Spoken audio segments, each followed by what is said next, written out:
तसव्वुर कीजिए मक्का की उस अंधेरी रात का। जिन्नात का एक कासिद आप सल्लल्लाहु अलैहि वसल्लम के पास आता है और आप सल्लल्लाहु अलैहि वसल्लम को जिन्नात के एक महफिल में ले जाता है। यह हमारी खुशनसीबी होगी अगर अल्लाह के नबी हमारी महफिल में तशरीफ लाए।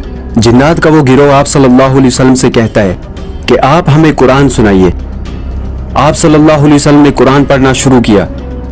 आप एक ऐसी आयत पर पहुंचे जिस आयत में अल्लाह ने एक सवाल किया, जिस सवाल से जिन्नात के दिल भी कांप उठे और वो उस आयत का जवाब देने लगे। लेकिन ये कोई आम आयत नहीं थी, ये कुरान की एक अजीम सूरा अर्रहमान की आयत थी।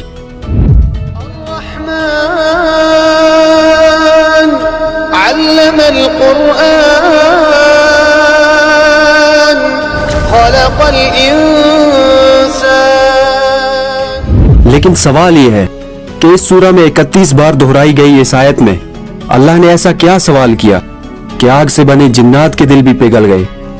कैसे ये सूरा आपके टूटे हुए हौसले को बुलंद करती है और आपको जालिम दुश्मन पर गालिब करती है। क्यों इस सूरा को अरूसुल कुरान यानी कुरान की दुल्हन कहा गया है?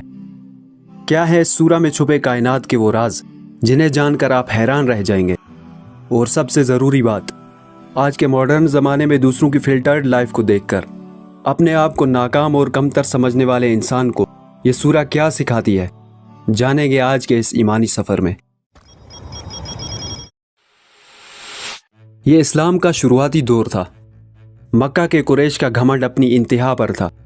जब नबी सल्लल्लाहु अलैहि वसल्लम उन्हें कहते कि सिर्फ अर-रहमान की इबादत करो तो मुशरिकीन मजाक उड़ाते हुए कहते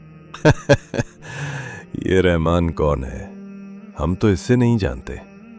कुरैश की इस गुस्ताखी के जवाब में अल्लाह ने सूरा अर-रहमान नाजिल फरमाई, जिसमें कुरैश के सवालों के जवाब थे।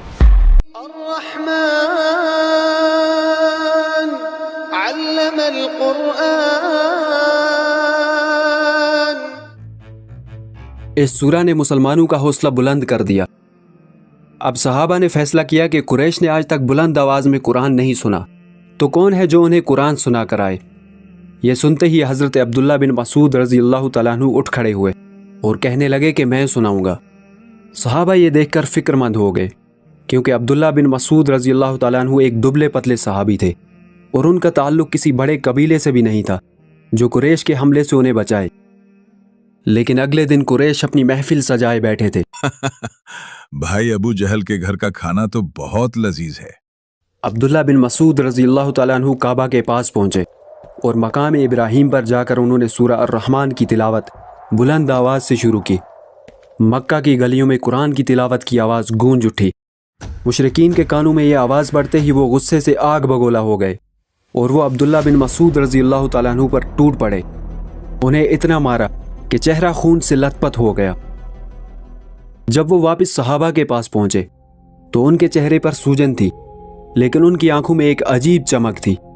उन्होंने सहाबा से कहा, अल्लाह की कसम, आज मुशरिकीन मेरे सामने बहुत छोटे लग रहे थे। ये सूरा अर-रहमान की ताकत थी कि जिस्म तो कमज़ोर था लेकिन ईमान चट्टान से भी ज़्यादा मजबूत। लेकिन सवाल यह है कि हज़रत अब्दुल्ला बिन मसूद रज़ी अल्लाह तआला अन्हु मुशरिकीन के सामने कोई भी सूरा पढ़ सकते थे, लेकिन उन्होंने सूरा अर-रहमान को ही क्यों चुना? इसके पीछे 3 बड़ी वजह हैं। सबसे पहली वजह यह है कि कुरैश अल्लाह के नाम अर-रहमान का मजाक उड़ाते थे और ये सवाल करते थे कि कौन है अर-रहमान, और उनके इस सवाल का जवाब इस सूरा की पहली ही आयत में अल्लाह ने दे दिया। दूसरी वजह यह है कि ये सूरा हमें अल्लाह की नेमतों का शुक्र, तकब्बुर से बचना और आखिरत को याद रखना सिखाती है। और तीसरी वजह यह है कि इस सूरा का स्ट्रक्चर ऐसा है कि सुनने वाला इसके अल्फाज का दीवाना हो जाता है, चाहे वो अरबी ज़बान समझता हो या नहीं। आगे हम जानेंगे कि मोतियों की तरह परोए हुए सूरा अर-रहमान के अल्फाज कैसे स्ट्रेस, डिप्रेशन और एंजाइटी के इलाज का एक बेहतरीन जरिया है और मेडिकल रिसर्च इसके बारे में क्या कहती है। लेकिन उससे पहले जानते हैं कि इस सूरा में बार बार दोहराए जाने वाला वो सवाल क्या है जिसने जिन्नात को भी जवाब देने पर मजबूर कर दिया। एक बार रसूलुल्लाह सल्लल्लाहु अलैहि वसल्लम ने सहाबा के सामने सूरा अर-रहमान की तिलावत फरमाई। जब आप सल्लल्लाहु अलैहि वसल्लम खामोश हुए तो सहाबा भी खामोश थे। फिर आप सल्लल्लाहु अलैहि वसल्लम ने फरमाया, मैंने लैलतुल जिन्नात यानी जिन्नात की रात में ये सूरा जिन्नात को सुनाई तो वो तुमसे बेहतर जवाब देने वाले थे। जब भी मैं सूरा रहमान की इस आयत पर पहुंचता तो तुम अपने रब की कौन कौन सी नियामत को झुठलाओगे, तो जिन्नात इसके जवाब में कहते, ऐ हमारे रब, हम तेरी किसी नियामत को नहीं झुठलाते और सारी तारीफ तेरे लिए है। सूरा रहमान में अल्लाह अपनी बेशुमार नियामतें याद दिलाने के बाद जिन्नात और इंसान से 31 बार ये रिटोरिकल क्वेश्चन पूछ रहे हैं ताकि हमारे अंदर अल्लाह की नियामतों का शुक्र अदा करने का जज्बा पैदा हो जाए। तो ऐ गिरोहे जिन्नो इंस, तुम अपने परवरदिगार की कौन कौन सी नेमत को झुटलाओगे? इन 31 आयात के बारे में एक अजीब बात यह भी है कि कुछ तहकीकात इस बात की तरफ इशारा करती हैं कि इंसान की रीढ़ की हड्डी से निकलने वाली नसों की तादाद भी 31 है जो जिस्म के मुख्तलिफ हिस्सों से जुड़ी हुई है। कुछ स्कॉलर्स के मुताबिक जब सूरा अर्रहमान की ये आयत बार बार पढ़ी जाती है तो ये इंसान को अल्लाह की नियामतें याद दिलाती है, इसलिए ये सूरा गुरूर और तकब्बुर को तोड़ देती है। इस्लामी इखलाकियात की किताबों में एक वाक़या मिलता है कि एक बादशाह ने एक बुजुर्ग से पूछा, मुझे बताओ कि कुरान की वो कौन सी आयत है जो इंसान का तकब्बुर एक पल में ख़त्म कर देती है।